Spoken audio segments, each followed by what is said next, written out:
Bien. Para el futuro recuerden si eventualmente no pueden asistir a alguna clase, están saliendo en vivo en YouTube y también queda grabado sea en el link que ustedes habrán recibido desde Zoom.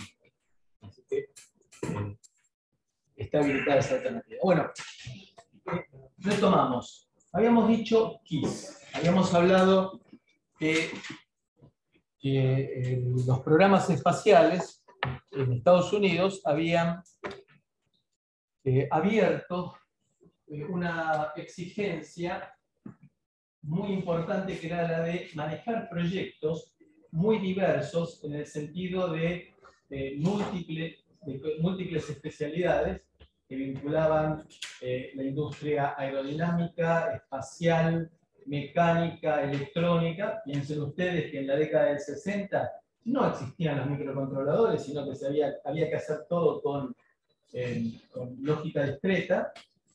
Las FPGAs eran un sueño, es decir, que era todo lógica discreta con características de resistencia espacial. Era realmente, organizar eso era muy complicado, lo cual dio lugar a un montón de técnicas que permitieron en forma sistemática elaborar proyectos con un bajo índice de fallas. Fallas en el funcionamiento y fallas en el proyecto. Buena parte de lo que ustedes van a ver en proyecto final también surge de acá. ¿Cómo minimizar las probabilidades de fracaso de un proyecto? Es decir, cómo optimizar las posibilidades de éxito.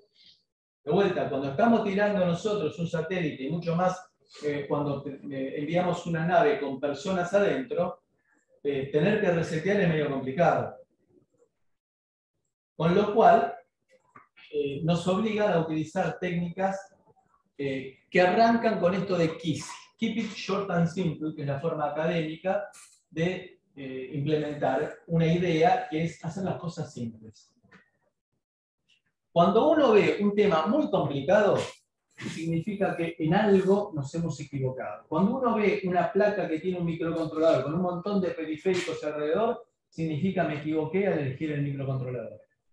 Porque tengo centenares de microcontroladores distintos y si estoy usando uno que tengo que agregarle un montón de periferia, significa la epifiana.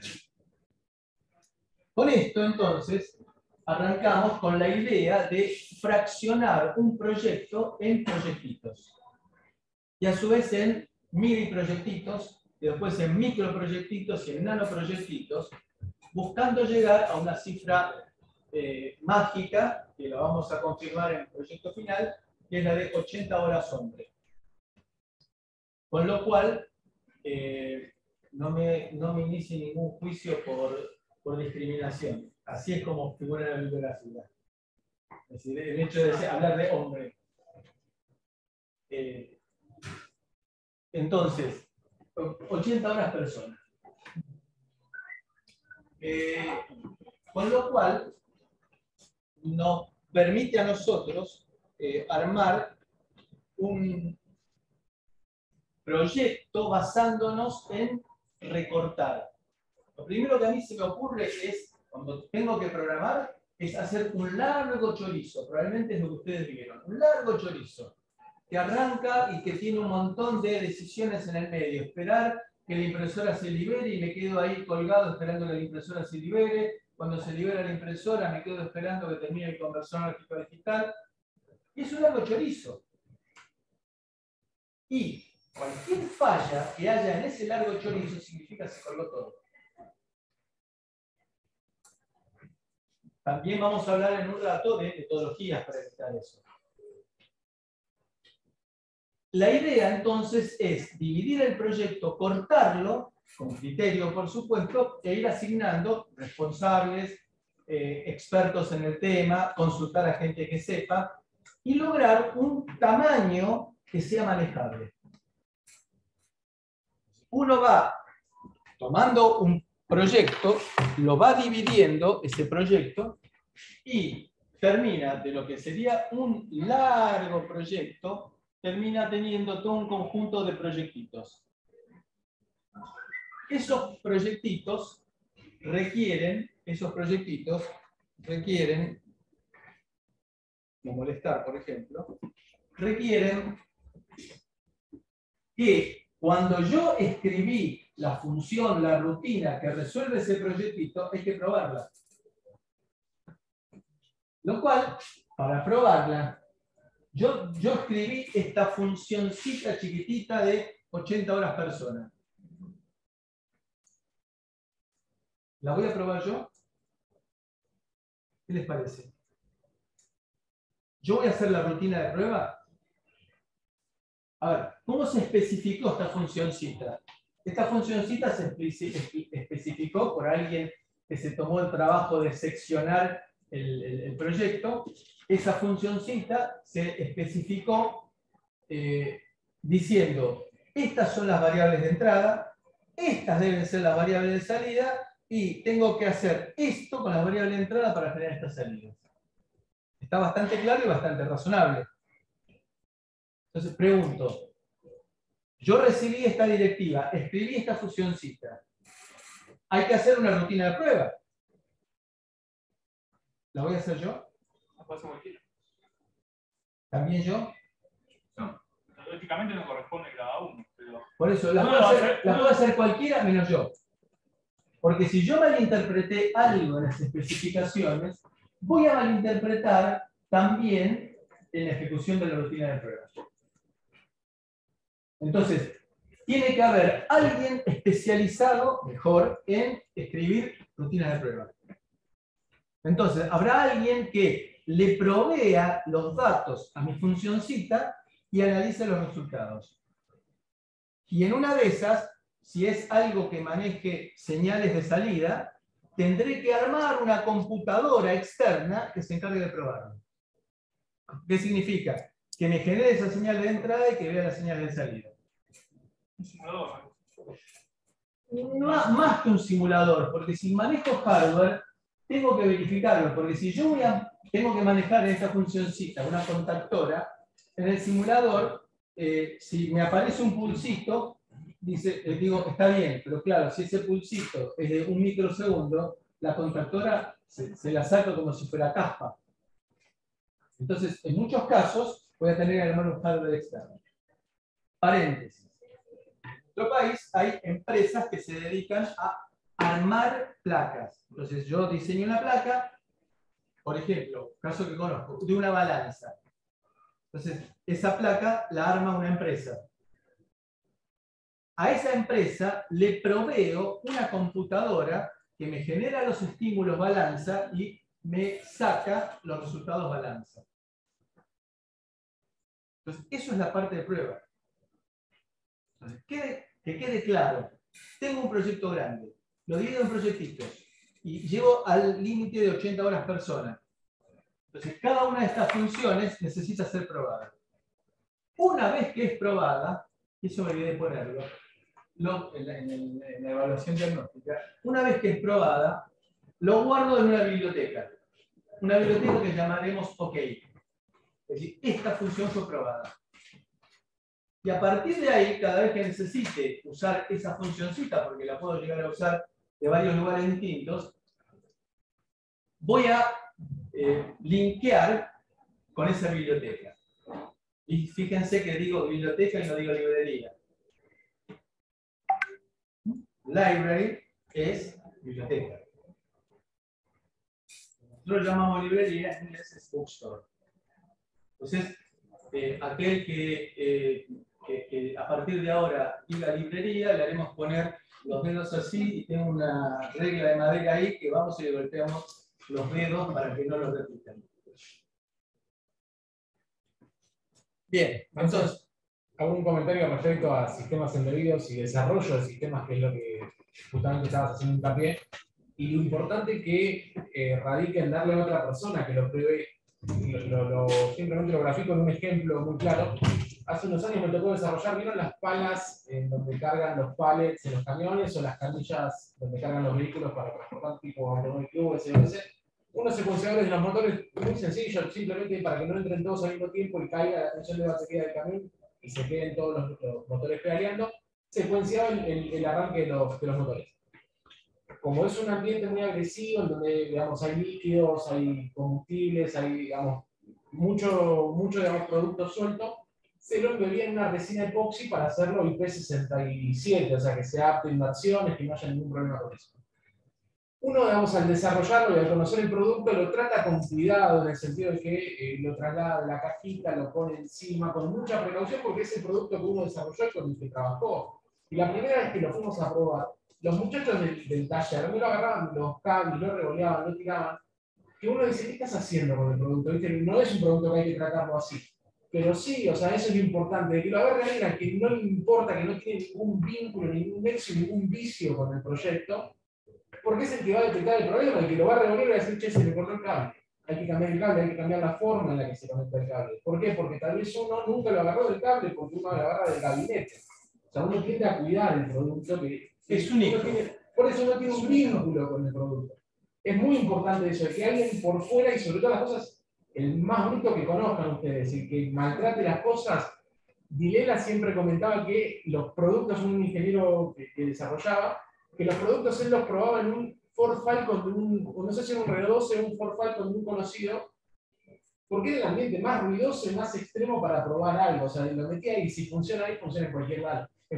Entonces, eso es importante, digamos, que ustedes abran la cabeza y cuando haya que hacer el debugging del producto, no sean ustedes los que hagan el debugging. Che, probalo vos, tocá todos los botones, intentando romper al dispositivo, digamos, porque si lo hago yo voy a tocar con cuidado las teclas que sé que funcionan, y uno tiende a las fallas ocultarlas. Dice, che, si yo toco esto puede ser que falle, no lo voy a hacer. ¿Por qué? Porque es el producto de uno, no quiere que falle. Entonces, como que buscamos forzar el error para poder corregirlo a tiempo y tener el producto. sí, lo pero más uno no perfeccionado tiende posible. por ahí a forzarlo, uno lo tiende a probar en un uso normal o con una secuencia propia. Entonces es muy importante que lo haga otro. Alguien que venga con la mente en blanco, usalo, probalo. Decime mañana qué detectaste.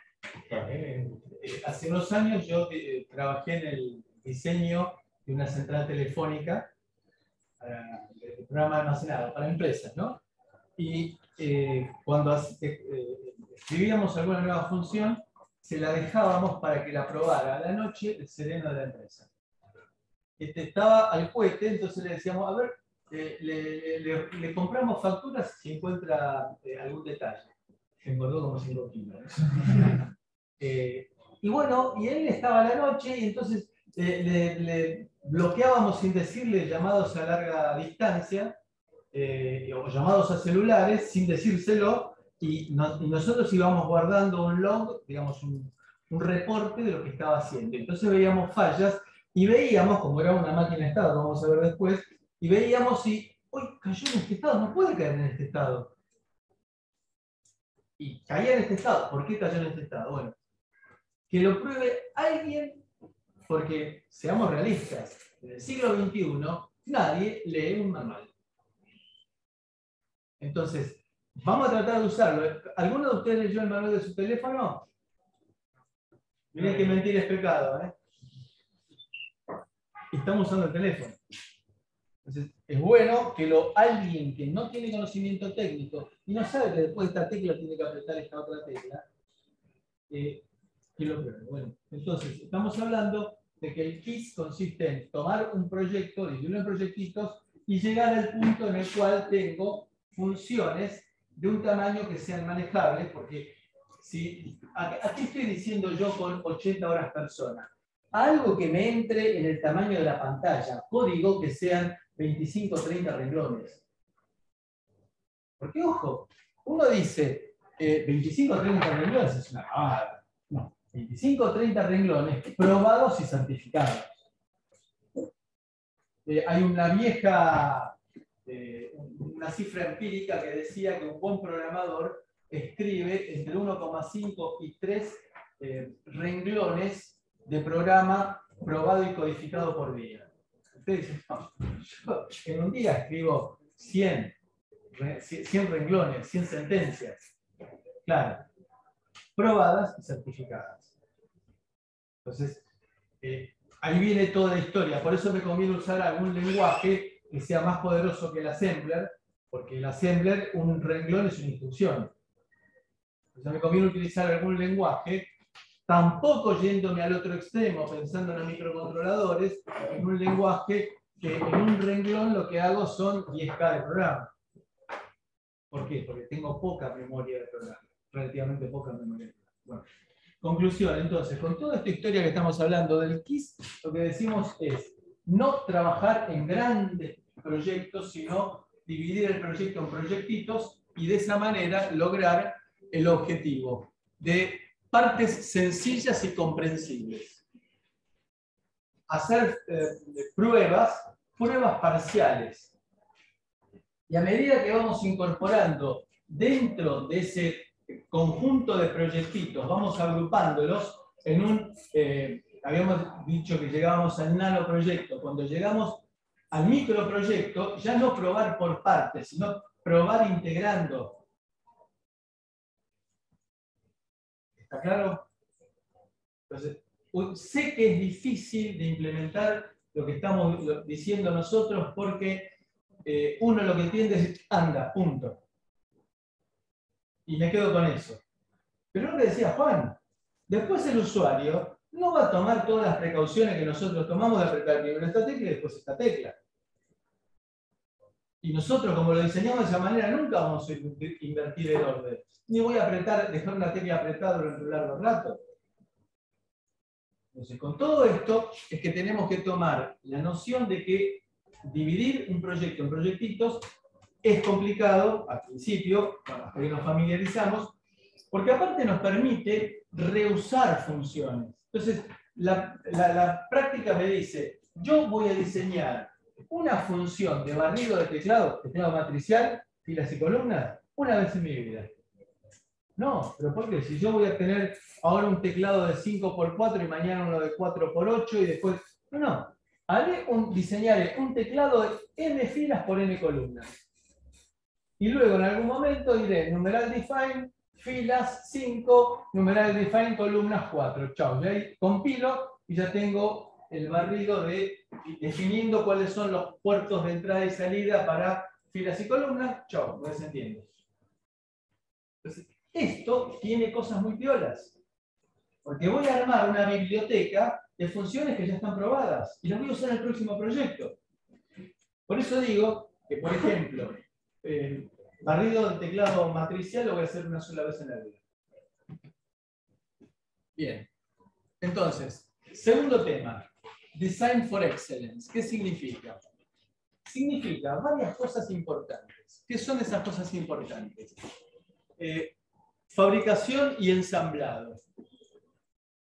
A veces uno se maravilla como un producto bien imaginado viene en una caja en la cual cada parte está en su lugar porque está sobre una matriz de preformado y no hay posibilidades y me dicen que este es el producto A, este es el B, la parte C y que tengo que unir la A con el B y me queda todo bien. ¿Por qué? Porque se tomaron el trabajo de no improvisar, sino que haya alguien que trabajó para el diseño del producto, para la fabricación y para el ensamblado.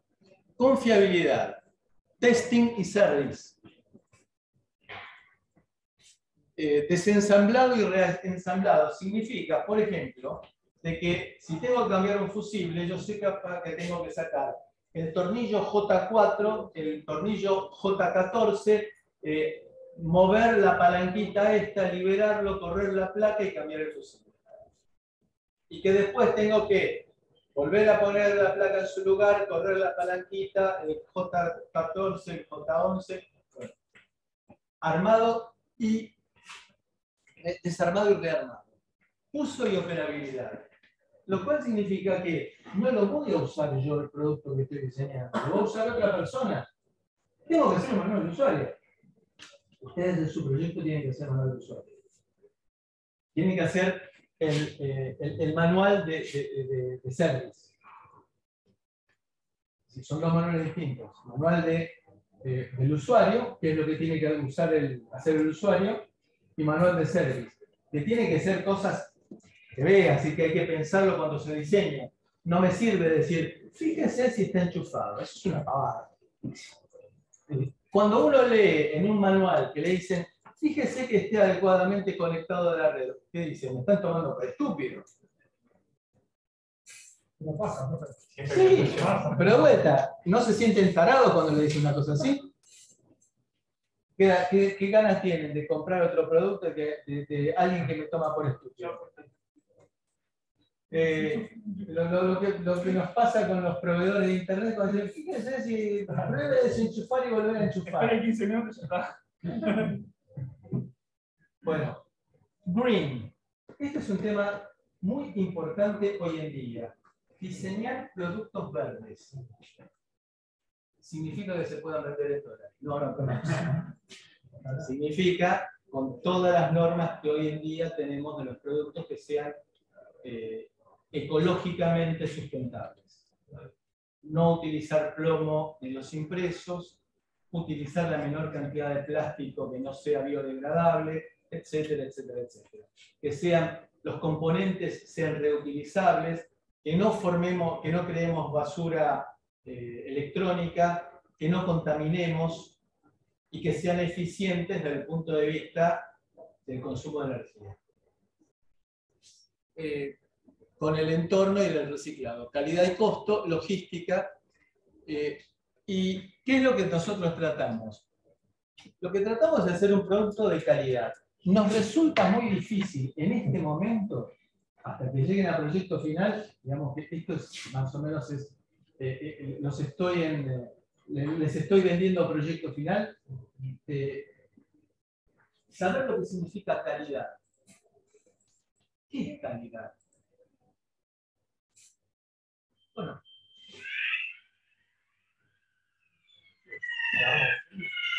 No, hablar en un laboratorio.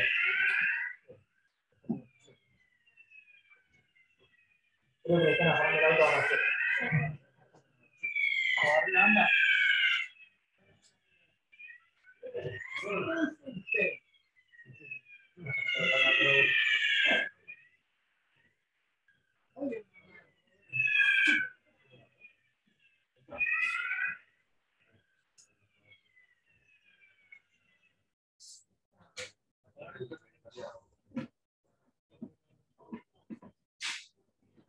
María Claudia. Bueno, ¿qué es calidad? Bueno, en principio que cumpla con normas. Si nosotros estamos haciendo un producto para exportar al mercado europeo, el mercado europeo tiene todo un conjunto de normas que me dicen tiene que cumplir con estas condiciones de reciclado, con estas condiciones de consumo de energía. Eso significaría en principio calidad. Calidad a veces lo asumimos con que es un producto brillante, que es lindo. No, calidad es otra cosa. Se va a ver posteriormente. Entonces, tenemos que diseñar pensando en la calidad. Imagina, producto chino. Producto chino, tenemos el extremo de que una vez compré en la calle Lavalle de urgencia un multímetro, cuando lo desarmé, estaba, para cambiar la batería, estaba armado sobre cartón. Barato, baratísimo.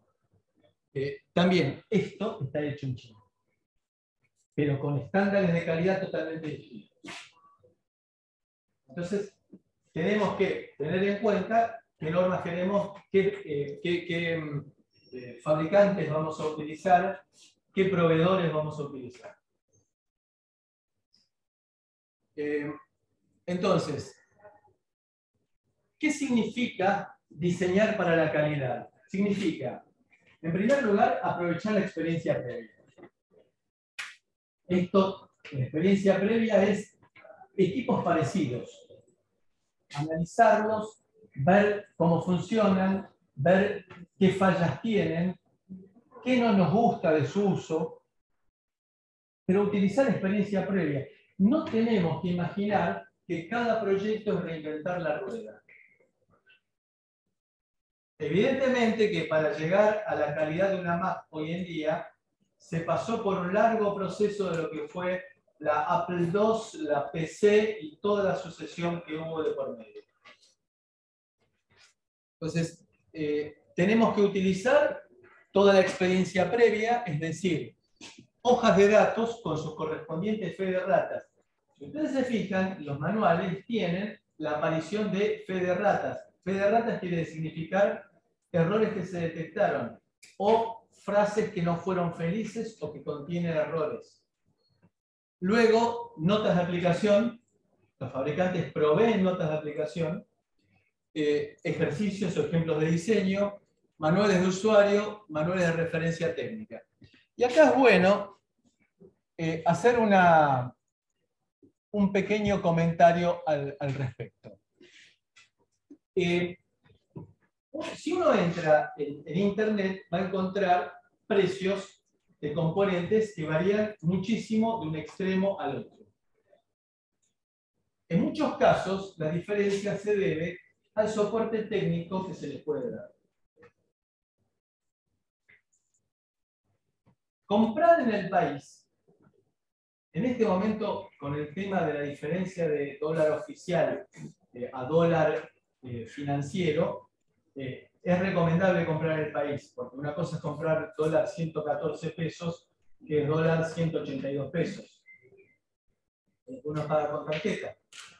Pero aparte de eso, eso es algo circunstancial, está el hecho de poder ir a la oficina de quien me vendió un componente y agarrarlo de la camisa y sacudirlo para preguntarle por qué no funciona. En la Argentina eso es invalorable. Anécdota. Trabajé durante muchos años como asesor técnico de ventas en una empresa de venta de componentes electrónicos. Entre las empresas que distribuía componentes era de International Rectifier. International Rectifier está PGI e International Rectifier son las número 1 de componentes de potencia.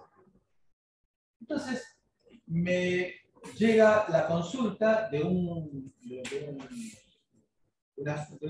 una empresa que me dice que tenían un índice de fallas demasiado grande. ¿Qué índice de fallas tienen? Me dice entre el 15 y el 20%. Es una cifra absolutamente inaceptable. En esas empresas, el índice de falla está entre 1 y 2 partes por millón, de 10 a la menos 6, a 15 por 10 a la menos 2, del punto de comparación. Entonces, le pedimos, cada componente serio viene con un número de partida. Entonces le pedimos el número de partida, investigamos, ese número de partida había sido vendido a General Motors de Canadá. Uno no se imagina que General Motors de Canadá salga a vender componentes electrónicos.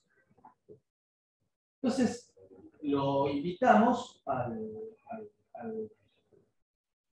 quien nos había hecho llegar esa consulta, lo torturamos adecuadamente y terminó confesando que, bueno, esa partida no nos la había comprado, sino que la había comprado por internet. ¿Qué significa eso? Significa que en algún lugar perdido de China, ser rodeado de murciélagos, hay empresas que fabrican y dicen, ¿qué fabricamos hoy entre ellos? Y no sé, ponele el logo de tal empresa y con tal número. Y sabe Dios lo que estamos comprando. Por supuesto que se tuvo que masticar toda esa partida de componentes, y en unos cuantos, porque para un equipo de potencia, de control de motores industriales, se los tuvo que masticar. Así que terminó perdiendo plata. Entonces, cuando uno compra, tiene que pensar. A mí me ha pasado, dentro de esa misma empresa, estar dialogando con un tipo que nos había vendido unas placas de comunicación de telefonía celular en aquella época, que no se podían soldar porque los bordes eran insoldables, estaban levantados directamente. Es decir, era una plaquetita que tenía unos bordes para soldar y eran insoldables, porque uno los soldaba y se desprendía por completo la pista. Entonces, en esa época, chateando por Skype, llegó un momento en el cual estaba acorralado el fulano y dijo, I do not understand. Nunca más entendió nada. Y ahí nos tuvimos que morfar nosotros esas plaquetitas. Era una prueba, pero bueno, de vuelta, hay que ser consciente cuando uno compra lo que está comprando. Otra anécdota, en la empresa en la que estábamos haciendo la central telefónica por programa almacenado, nos pasó que esporádicamente, sin ninguna razón de ser, se colgaba absolutamente la central. A veces haciendo nada. Después de una semana de investigación, resultó que había un latch, un circuito, un flip-flop, latch, un cerrojo, que cuando uno se usaba para desmultiplexar un bus, cuando uno en la dirección que terminaba en FF escribía un dato 00, ese chip se bloqueaba. 2000 fue un año bisiesto comenzado el sábado en el calendario gregoriano. Fue también el número 2000 al no dominio de la designación de era cristiana, además el último año de la última década del siglo XX y del segundo milenio, también el primer año del decenio de los años 2000. Bueno, gracias Wikipedia. Ah, Siri. Se disparó Siri. Bueno. Alguien de compras, del sector de compras, decidió por su cuenta comprar en lugar de chips Motorola, chips marca Pirulo. Bueno, esos chips marca Pirulo tenían ese defecto. Entonces, ¿a qué voy con esto? Diseñar para la excelencia significa buscar la forma en la cual el producto que estamos diseñando no falle. Respetar las directivas que se dan y que no haya gente que toma decisiones por las suyas sin soporte técnico. Cambiar un componente en una empresa importante es toda una historia, ¿eh? Y cuando uno se pone a analizarlo, ve que tiene su razón de ser. Entonces, a veces conviene dejar un componente que ya está probado y no cambiar. Por ejemplo, a mí me tocó trabajar en la central nuclear de Embalse cuando estaba arrancando, y la computadora que se utilizaba tenía año 82, tenía memorias de núcleo magnético. Eso quizá aquellos que cursaron con el ingeniero Zimmerman circuitos les haya hablado del tema. Bueno, ¿por qué? Porque estaba aprobado. Y cambiar a memoria semiconductora era todo un procedimiento para la tecnología nuclear que llevaba muchísimo tiempo y muchísima plata. Entonces, no cambiar por cambiar sin justificar, tomar decisiones con criterio.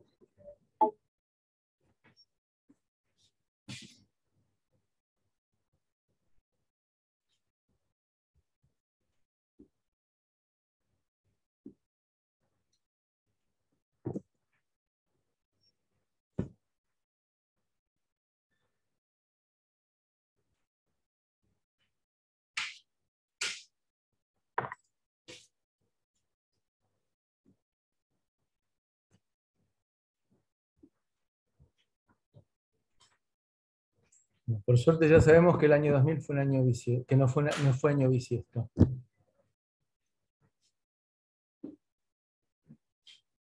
Hay que buscar entonces documentación existente, experiencia de otros, tratar de ganar tiempo para hacer un producto confiable.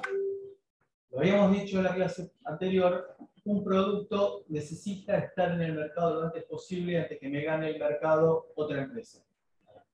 Pero con criterio, no sacar algo que después tengo que empezar a enviar reparaciones a cualquier lugar del país utilizando aviones. Entonces, no es esa la solución. Sacar un producto cuando esté realmente en estado confiable, utilizando toda la experiencia previa. Marce, ¿viste el tema de los servicios de los vehículos? Que muchas empresas, uno lo considera, digamos, una excepción comercial, que bonifican el primer service, el segundo o el tercer service. Entonces, me conviene también, por ejemplo, los 3 services iniciales los tuve bonificados, 15.000, 30.000 y 45.000. Y uno dice, genial, ¿por qué pasa esto? Bueno, obviamente es una cuestión comercial, por un lado, pero por el otro lo hacen para garantizarse de que uno lleve el vehículo al servicio oficial y si tiene que bajar un nuevo release porque el airbag no abre o porque se detectó alguna falla en la ABS, lo puedan hacer, tengan el control ahí y minimicen el riesgo. ¿Y esto con qué tiene que ver? Con los tiempos de producción. Hoy por hoy las automotrices están corriendo en sacar un auto tras de otro y no quieren probar con la competencia en sacar el producto luego de si lo regresó al mercado. Tiene que ver con eso. Si ustedes leen los diarios, periódicamente aparece, por ejemplo, un aviso, normalmente está en tamaño grande, no en las primeras páginas, pero en lugar visible, diciendo la empresa tal dice que en el vehículo modelo tal, con números de chasis entre tal y tal, con número de motor entre tal y tal, tienen que pasar por la concesionaria para cambiarle el pirulo, porque no lo dicen abiertamente, salió fallado. Todo esto vinculado con el tema, porque después si se liga en un juicio, porque se le empieza a romper la dirección a la gente cuando va a alta velocidad, caramba, van a tener un problema bastante más serio que tener que cambiar un extremo de dirección que salió fallado de fábrica. Bueno, y esto es importante lo que aparece en el último renglón, aprendiendo del trabajo de los demás. Es lícito y es legal y es válido. Yo siempre insisto en que si yo, para satisfacer mi ego, si tengo que caer en terapia porque estoy usando partes de un diseño que hizo otro, sino que lo estoy copiando de forma desleal, sino que alguna idea que tuvo otro, con lo que yo gane, con lo que estoy produciendo, voy a poder pagar un muy buen terapeuta y satisfacer mis problemas de ego. ¿Qué quiero decir con esto? Lo importante es producir. Estoy buscando en el menor tiempo posible. Metodología, bueno, problemática general. Debemos detenernos a analizar lo siguiente. Metodología de trabajo. Metodología de trabajo significa, yo voy a trabajar en este proyecto todos los días de 8 a 12. A la tarde tengo otro proyecto para trabajar. Todos los días de 8 a 12 significa todos los días de 8 a 12. En el momento que digo, no, hoy no voy a trabajar, mañana trabajo el doble, chau, perdí. Estoy diciendo una cosa que parece trivial, pero ustedes a los 20 y pico, 30 y pico de años que tienen, piensen en lo que significa armarse un método de trabajo. No es algo, para la modalidad de trabajo nuestra argentina, qué sé yo, no es algo que me enloquezca, pero es importante que armemos una metodología de trabajo y la respetemos. Que me arme todo un esquema, que lo escriba, y si lo llevo a modificar por algo, porque a las 8 de la mañana tengo que llevar a los chicos al colegio, bueno, empezaré a 8:30. Pero lo escribo y lo respeto. Entonces, tendré que utilizar dentro del método de trabajo herramientas para el diseño electrónico, del hardware y del software, en lo posible herramientas conocidas. Si es imprescindible, aprenderé nuevas herramientas, pero en lo posible herramientas conocidas, que me manejo fácil, que es menos probable que cometa errores, hacer el dibujo del impreso, seleccionar componentes, elaborar un producto de acuerdo con la normativa, la calidad que estoy buscando, mandar a fabricar el circuito impreso, fabricación del producto, etcétera, etcétera, etcétera. Está operativo, para el que hable del diseño del circuito impreso, precios especiales para nuestros alumnos en Mayer, como para que puedan tener prototipos en muy corto plazo y a un costo muy razonable. Justamente esta semana, con un caso en particular de un compañero de ustedes el año pasado, lo reflotamos el convenio. Y es a nivel directo entre la gente de Mayer y el laboratorio. Entonces, eso, la fabricación del impreso está garantizada, doble faz, prototipos, bien. Fabricación del producto, etcétera, etcétera. Digamos, hacer todo un procedimiento de cómo quiero hacer, buscando siempre la calidad, mantener la calidad. Aprender un método, adaptarlo a su gusto, Y si no está conforme con el método, porque una vez uno elige, que aparecen en internet o en libros o en trabajos publicados, genere su propio método, pero use uno. Porque sin método, sin plan, nos obliga a empezar desde cero. Por eso a veces los ingenieros somos muy, digamos, muy protestones, porque no nos gusta, por ejemplo, que nos hablen en términos de ficción. Es decir, ¿qué significa que nos hablen en términos de ficción? Que no sean concretos. Que no nos hablen en términos números y mensurables. Hablamos también de lo que para el ingeniero, lo que no es medible, no existe. Entonces, siempre tenemos que tener un método, porque si no tenemos que empezar desde cero. ¿Cuál es el método? Elijo, hay bibliografía, hay libros dedicados exclusivamente a métodos de trabajo. La bibliografía del proyecto final es válida, el PMBOK es la abreviatura de Base of Knowledge, ahí está todo descrito, todo un método. Bueno, ¿cómo después tenemos que arrancar? La forma más sencilla. Arrancar desde, tengo la placa, ¿cómo la hago funcionar? La forma normal de hacerla funcionar es en forma diferencial. Primero tengo que inicializar la placa.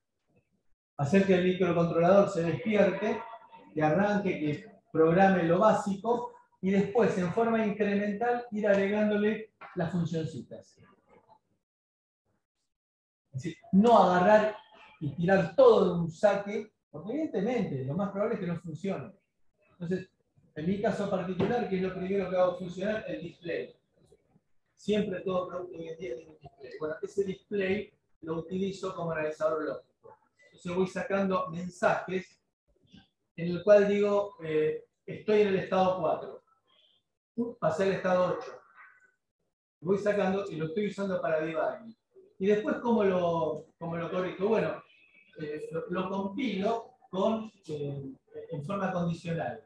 Entonces tendré dos modos de trabajo. Un modo de trabajo en debug y otro modo de trabajo en fabricación. Entonces compilo diciendo debug no es palabra reservada, debugueando 1. Entonces, if debugueando 1, inserto esto, sacar un mensajito en el display. Y después, si ya terminé, está todo funcionando, no me voy a tomar el trabajo de empezar a borrar en todos los lugares que sacaban mensajes por el display. Sino lo que voy a hacer es debugueando 0 y digo producción 1. Con lo cual recompilo y ya dejo de sacar mensajes en el display. ¿Queda clara la idea? Acá estamos hablando de introduciendo algo que quizás no lo habían visto ustedes, que es la programación condicional. Se lo permite y el assembler lo permite. Bueno, después acá nos aparecen palabras medio raras, manejadores, drivers. ¿Qué significa eso? Es una forma de trabajo que también estaba en el cuestionario diagnóstico, que es la de vuelta, tratar de escribir una vez y facturar muchas veces. Hermosas frases si las hay. Entonces, trabajar una vez y ser hábil para esa vez que trabajé, utilizarlo en varios proyectos. Para lo cual, vamos a utilizar flags, semáforos. El flags son banderas. Deben haber visto ustedes. Semáforos es el concepto que le vamos a ver aquí. Variables y colas. Evitar, para que la calidad del proyecto sea eficiente, que no haya autobloqueos, es decir, quedarme en un loop permanente esperando, por ejemplo, que la impresora tenga papel. Entonces, no tiene sentido que el diseño, cuando no tomo ese tipo de detalles. intentar 100 veces preguntando si mi impresora tiene papel, y si me doy cuenta después de 100 veces que no tiene papel, sacar una alarma, sacar un martillo que le golpee el dedo al operador, pero de alguna manera decir, sigo con otra cosa. Aviso que no tiene papel, pero no me quedo colgado. Es lo que decimos nosotros, garantizar que ningún módulo se apropie de la CPU, del microcontrolador. Entonces, el método de diseño es, arrancamos con el reset. Startup, inicio. Programamos el controlador de interrupciones, programamos los periféricos, las señales básicas del display, aquellos LEDs que tengamos que encender, aquellos LEDs que tengamos que apagar. Eso sería el inicio. Y luego viene el programa principal. El programa principal que va a estar, va a ser un loop perpetuo. Voy a estar abriendo teclado, actualizando el display, abriendo teclado, actualizando el display, abriendo teclado, sacando datos por puertos. Aquí, entonces, voy a tener varias tareas. Estas tareas que acá aparecen secuenciales, no necesariamente tienen que ser secuenciales, sino que pueden trabajarse en forma concurrente. ¿Qué significa en forma concurrente? Significa el ejemplo de multiplexado del display que habíamos visto. Display de 7 segmentos multiplexado. La tarea 1 se ejecuta un pedacito, después pasa a ejecutarse la tarea 2, después la tarea 3, la tarea n, y así, si yo voy conmutando de tarea a la suficiente velocidad, me da la impresión que todas las tareas se están haciendo simultáneamente. Con lo cual, por supuesto, ninguna de las tareas tiene que ser autopropia. Y acá entonces tendré entradas, serie, serie, paralelo y cuadrado C, CPI, conversión analógico digital, timer, ticks, etc. Ahora,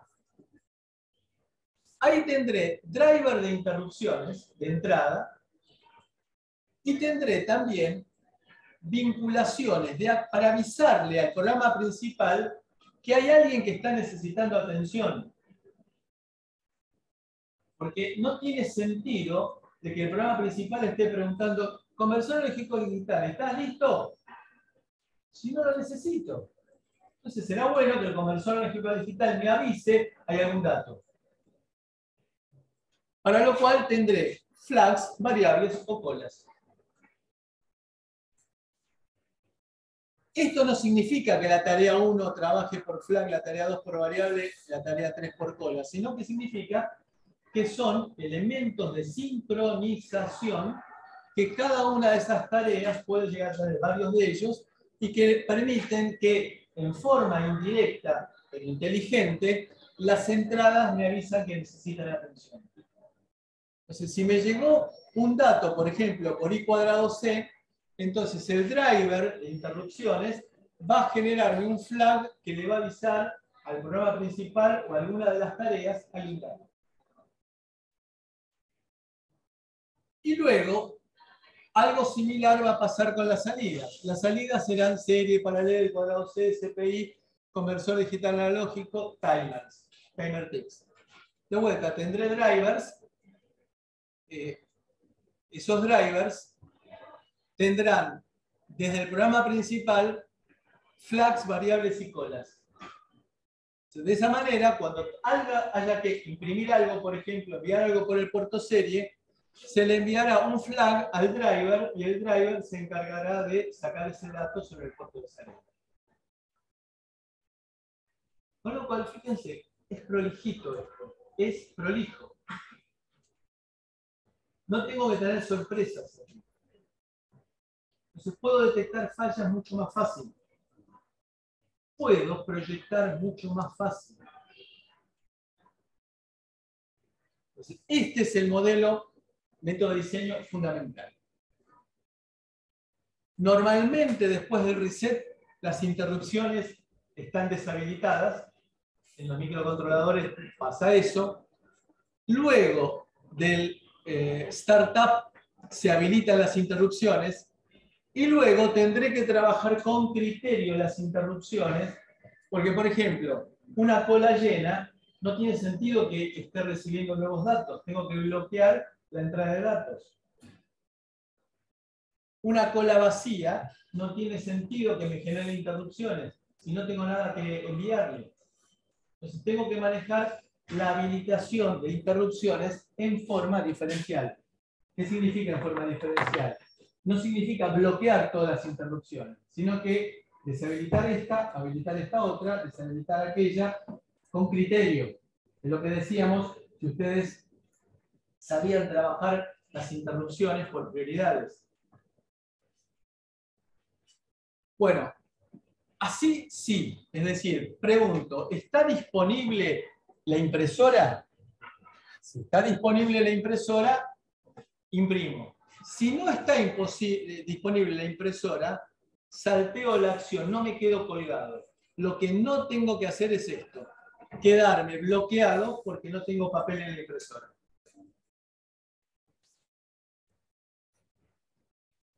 Bueno, conclusión, bueno, acá viene toda una serie de caracterizaciones, que lo importante para destacar es que el tiempo que se dedica a manejar interrupciones, corolario de todos estos números que aparecen aquí, no puede ser mayor al 10% del tiempo total. Es empírico, absolutamente empírico. Si es 11 no pasa nada, si es 9 no pasa nada. Bueno, ahora, y con esto redondeamos esta parte. También había una pregunta, el modelo de capas. El modelo de capas lo que busca es vivir y trabajar una vez y facturar muchas veces. Esto tiene que sonarles como la novena sinfonía de Beethoven en los oídos. Eso lo mencionó como firmware la clase pasada. Sí. Es algo que lo hacemos y va a quedar. Si lo haces bien, sí. Claro. Con Queda criterio, definido. digamos que la idea, nuestro objetivo es que aquí aprendan a trabajar. Si no lo saben, pero aprendan a trabajar. Porque, de vuelta, me va a permitir a mí ahorrar mucho tiempo. A ver, ¿qué es lo que se busca? Portabilidad. ¿Qué significa portabilidad? Ahí tenemos el hardware. El hardware va a cambiar de proyecto a proyecto. Es lógico. Hasta ahora, ¿qué es lo primero que se me ocurre? Y cada vez que cambio de hardware tengo que escribir todo un programa de vuelta.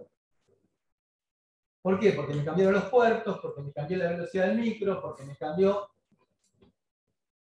Lo cual es empezar, fíjense, va en contra de lo que dijimos hace unos minutos. Cada proyecto empieza de cero. Entonces, lo que vamos a crear es un modelo de capas. Ahí aparece otra capa, que es la capa de acceso a los periféricos del núcleo. El microcontrolador tiene en el núcleo un conjunto de periféricos. Abajo viene la capa de acceso de los dispositivos periféricos. Por ejemplo, el conversor analógico digital no es algo del núcleo, porque cada microcontrolador Cortex tiene su propio conversor analógico digital. El conversor analógico digital de Freescale no tiene por qué ser igual al conversor analógico digital de Texas ni igual al de Microchip.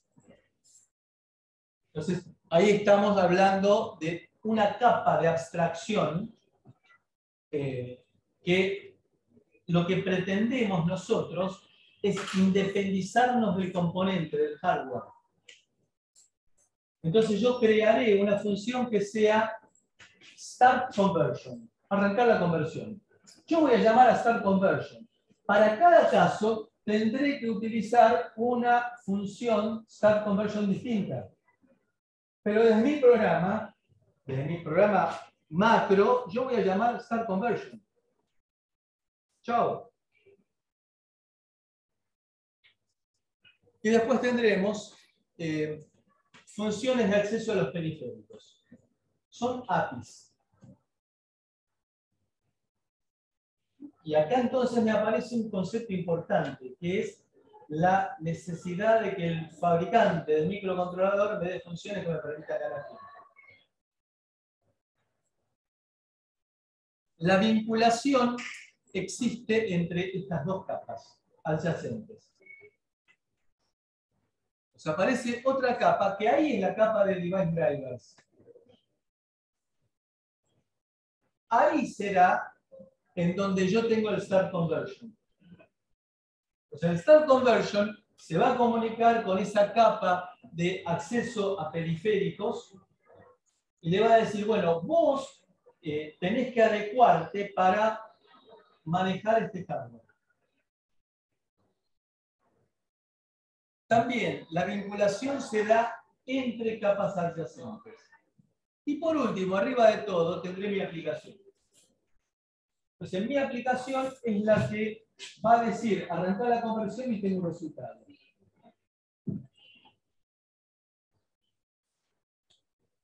Si me cambia el hardware, no me va a cambiar la aplicación. Tendré que escribir las funciones que corresponden a la capa de acceso a los dispositivos. Adecuándolo al hardware. Sí. Device drivers entonces sería el código principal y abajo en el hardware serían las funciones según el hardware. Con lo cual, las dos primeras capas no tienen que cambiar al cambiar el hardware. En muchos casos, esta tampoco cambia. O cambia un pedacito. Porque voy a llamar a bibliotecas del fabricante, que ya el fabricante me provee la forma en la cual manejar el hardware. Eso es lo ideal. Eso, chicos, por ejemplo, lo pueden ver en la aplicación. Ustedes, si cambian de Windows, cambian el Word, por ejemplo, el paquete Office, que sirve para Windows 11 o Windows 10, el mismo Office debe servir. Ahora, si ustedes por ahí se meten más abajo, no sé, y cambian el dispositivo de audio que ustedes usan, van a tener que cambiar el driver. Se tiene que ver un poco con eso, con la abstracción del sistema o no. Cuanto uno más abajo se meta en el sistema, va a necesitar probablemente cambiar todo. Esto se lo suele llamar, oh, sorpresa, mi conexión a internet es inestable. Esto se lo suele llamar HAL, H-A-L, Hardware Abstraction Layer. Digamos que es un juego de siglas que viene de muchos años atrás, porque ustedes no habían nacido, ninguno de ustedes había nacido, de una película que se llamaba 2001 Odisea en el Espacio, en la cual había una computadora malvada, en la cual la computadora llamaba HAL 9000. ¿Por qué HAL? De vuelta, diseño, digamos, locura de Stanley Kubrick, que era el director. ¿Cuál es la letra que sigue a la H? Ahí. ¿Cuál es la letra que sigue a la A? David, ¿cuál es la letra que sigue a la L? Entonces, en base a esa idea de HAL, la computadora, acá se creó la sigla de Hardware Abstraction Layer, que es una capa intermedia de abstracción. ¿Abstracción qué significa acá? Significa me trato de mantener lo más que pueda las capas de arriba. Las dos de arriba segura, 2,5 y 2 3/4 también.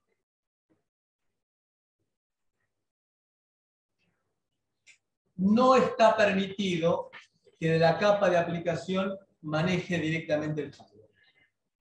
Está prohibido.